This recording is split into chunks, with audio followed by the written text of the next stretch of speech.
in 1994, the lead detective that was on this case from the beginning, which, you know, he was an honest, probably one of the most honest detectives I've probably ever met in my life.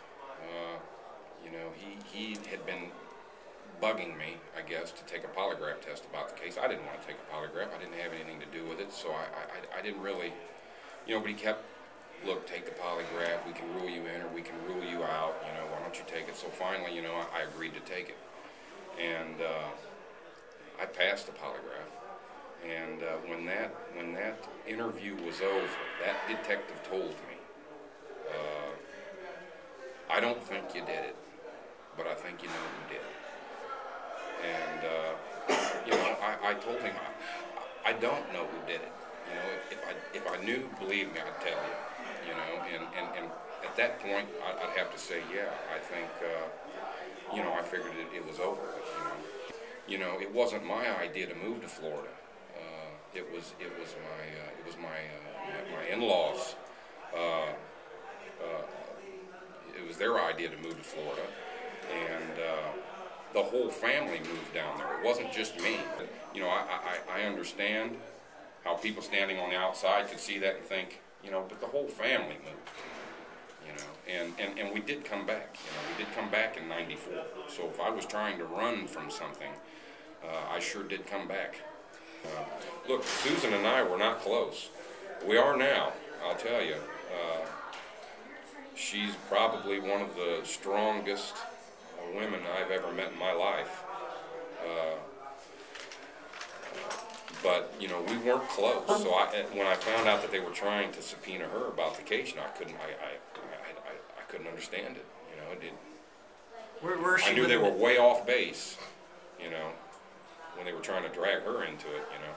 And the biggest thing that I regret is when I knew, there came a point in time that I knew my attorneys were not prepared to try the case, and I should have.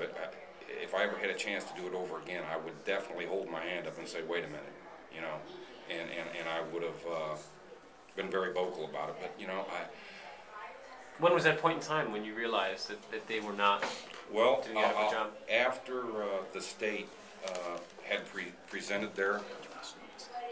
No.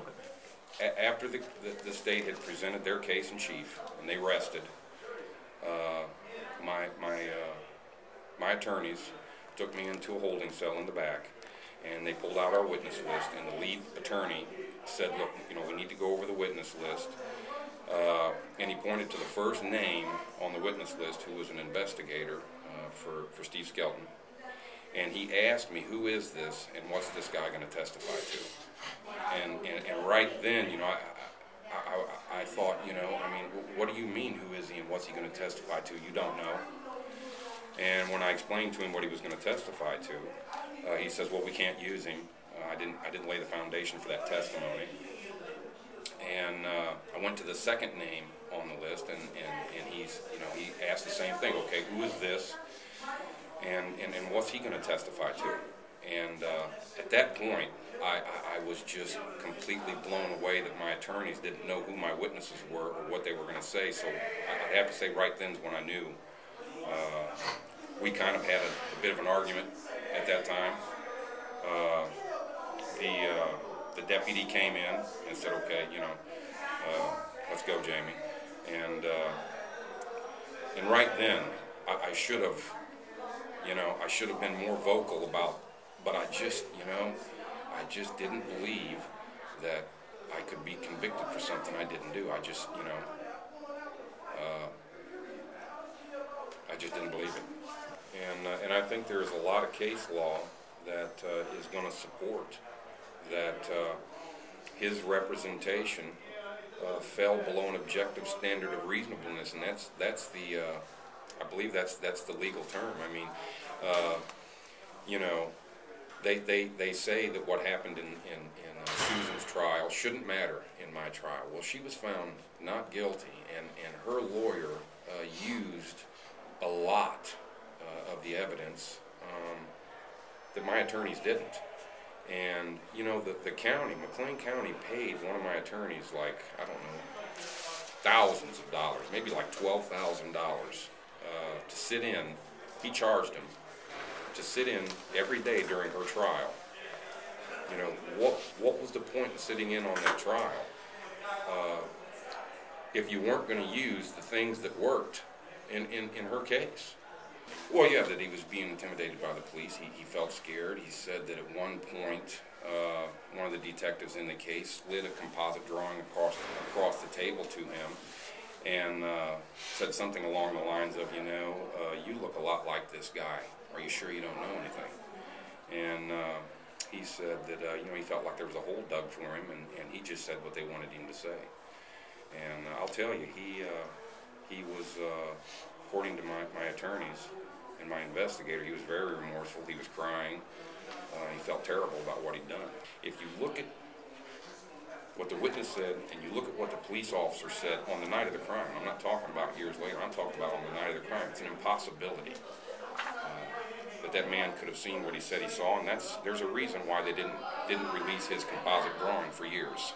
And I know people say a lot of things about Jeff Pelo, and some of them may be right, some may be wrong. I don't know, but when he gave that tape-recorded interview, and when he made those police reports, he was a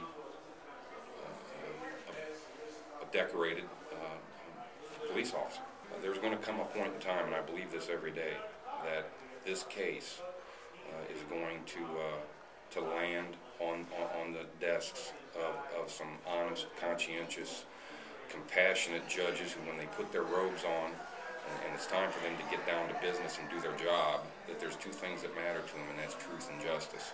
And I absolutely believe that that's going to happen. And then the case may have already landed on their desks right now. I have a son down in Florida that I haven't even met yet. I'll tell you that my kids are the source of my greatest joy in life, and they're also the cause of my greatest sorrow and heartache. They're victims in this as well, and